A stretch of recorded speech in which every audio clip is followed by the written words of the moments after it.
ನಮಸ್ತೆ. ರಾಗಿ ತಿಂದವ ನಿರೋಗಿ ಅಂತ ಹೇಳಿ ಒಂದು ಗಾದೆನೇ ಇದೆ. ನಾವಿವತ್ತು ಆರೋಗ್ಯಕರವಾದ ರಾಗಿಯಿಂದ ಒಂದು ರೊಟ್ಟಿ ಹೇಗೆ ಮಾಡೋದು ಅಂತ ಹೇಳಿ ನೋಡೋಣ.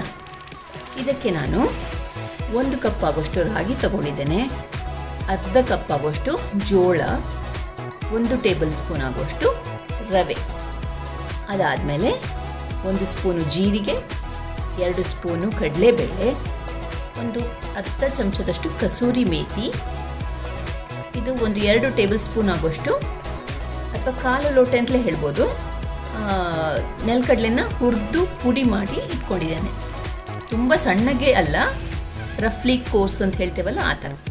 ಅದಾದಮೇಲೆ ಕ್ಯಾಬೇಜನ್ನು ತುಂಬ ಸಣ್ಣಗೆ ಹಚ್ಚಿಟ್ಕೊಂಡಿದ್ದೇನೆ, ನೀರುಳ್ಳಿನ ಸಣ್ಣಗೆ ಹಚ್ಚಿಟ್ಕೊಂಡಿದ್ದೇನೆ, 1 ಸ್ಪೂನ್ ಆಗೋಷ್ಟು ಬೆಲ್ಲ, ರುಚಿಗೆ ತಕ್ಕಷ್ಟು ಉಪ್ಪು, ಹುಣಸೆ ಹಣ್ಣಿನ ರಸ, ಕೊತ್ತಂಬರಿ ಸೊಪ್ಪು, ಕರಿಬೇವು ಹಾಗೂ ಹಸಿಮೆಣಸನ್ನು ಸಣ್ಣಗೆ ಹಚ್ಚಿಟ್ಕೊಂಡಿದ್ದೇನೆ. ಇದು ಉಗುರು ಬಿಸಿ ನೀರು. ಈಗ ಮೊದಲು ಒಂದು ಬೌಲಿಗೆ ರಾಗಿ ಹಿಟ್ಟನ್ನು ಸೇರಿಸ್ತಾ ಇದ್ದೇನೆ. ಅದಾದಮೇಲೆ ಜೋಳದ ಹಿಟ್ಟು, ರವೆ, ಇದಾದಮೇಲೆ ಉಳಿದೆಲ್ಲ ಐಟಮನ್ನು ಒಂದೊಂದಾಗಿ ಸೇರಿಸ್ಕೊಂಡು ಹೋಗೋಣ. ನೀರುಳ್ಳಿ,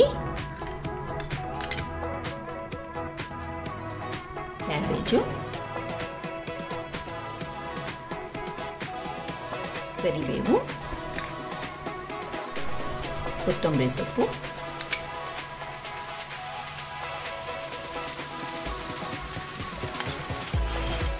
ಕಸೂರಿ ಮೇಥಿ, ನೆಲಗಡಲೆ ಪುಡಿ,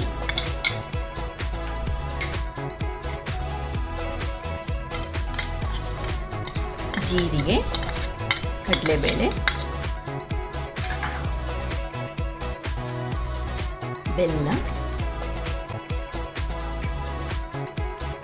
ಉಪ್ಪು, ಹಸಿಮೆಣಸು ಹಾಗೂ ಹುಣಸೆ ಹಣ್ಣಿನ ರಸ.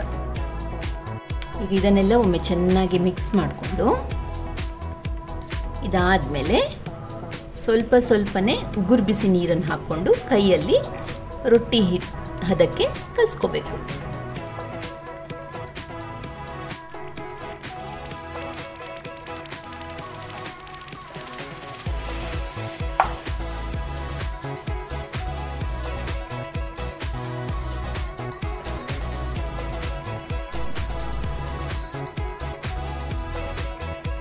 ಈಗ ಹಿಟ್ಟನ್ನು ಕಲಸಿ ಆಗಿದೆ.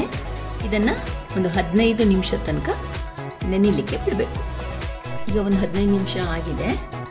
ಕೈಯನ್ನು ನೀರಲ್ಲಿ ಹೀಗೆ ಅದ್ಕೊಂಡು ಅದನ್ನು ಒಂದು ಮುಷ್ಟಿಯಷ್ಟು ತಗೋತಾ ಇದ್ದೀನಿ. ಅದಾದಮೇಲೆ ಕಾವಲಿಯಲ್ಲಿ ನಿಧಾನಕ್ಕೆ ಈ ಥರ, ಇದು ಇನ್ನೂ ಕಾವಲಿ ಬಿಸಿ ಆಗಿಲ್ಲ, ಅದರಿಂದಾಗಿ ನಾನು ಡೈರೆಕ್ಟಾಗಿ ಈ ಥರ ನಿಧಾನಕ್ಕೆ ರೊಟ್ಟಿನ ಕಾವಲಿಲೆ ತಡ್ತಾ ಇದ್ದೇನೆ. ಕೈಗೆ ಅಂಟಿತು ಅಂತಾದರೆ ಇನ್ನೊಮ್ಮೆ ಕೈಯನ್ನು ಈ ಥರ ನೀರಲ್ಲಿ ಅದ್ಕೊಂಡು ರೊಟ್ಟಿ ತಟ್ಕೊಂಡ್ಬಿಡಿ. ಹೀಗೆ ಮಾಡಿಬಿಟ್ಟು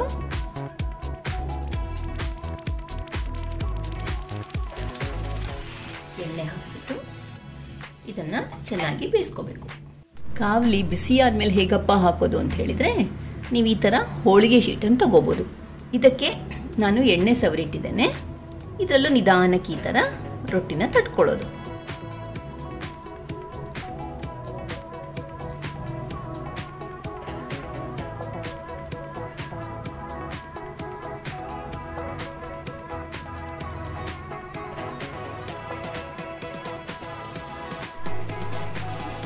ಇದನ್ನು ಮೀಡಿಯಂ ಫ್ಲೇಮಲ್ಲಿ ಚೆನ್ನಾಗಿ ಬೇಯಿಸ್ಕೊತಾ ಇದ್ದೇನೆ.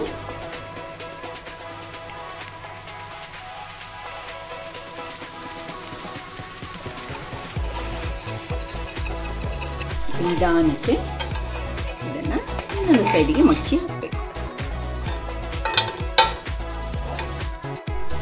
ಎರಡೂ ಸೈಡ್ ಚೆನ್ನಾಗಿ ಬೆಂದಮೇಲೆ ನಿಧಾನಕ್ಕೆ ರೊಟ್ಟಿಯನ್ನು ತಕ್ಕೋಬೇಕು.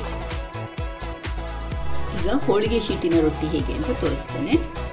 ಇದನ್ನು ಹೀಗೆ ಹಾಕಿಬಿಟ್ಟು ಎಲ್ಲ ಕಡೆ ನಿಧಾನಕ್ಕೆ ಈ ಥರ ಒತ್ತಿ ಅದಾದಮೇಲೆ ಶೀಟನ್ನು ಹೀಗೆ ತಕ್ಕೋಬೇಕು.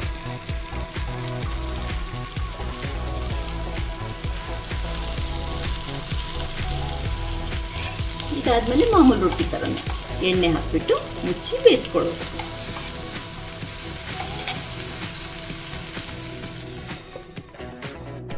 ಬೆಣ್ಣೆ ಜೊತೆ ಬಿಸಿ ಬಿಸಿ ರಾಗಿ ರೊಟ್ಟಿ ರೆಡಿ.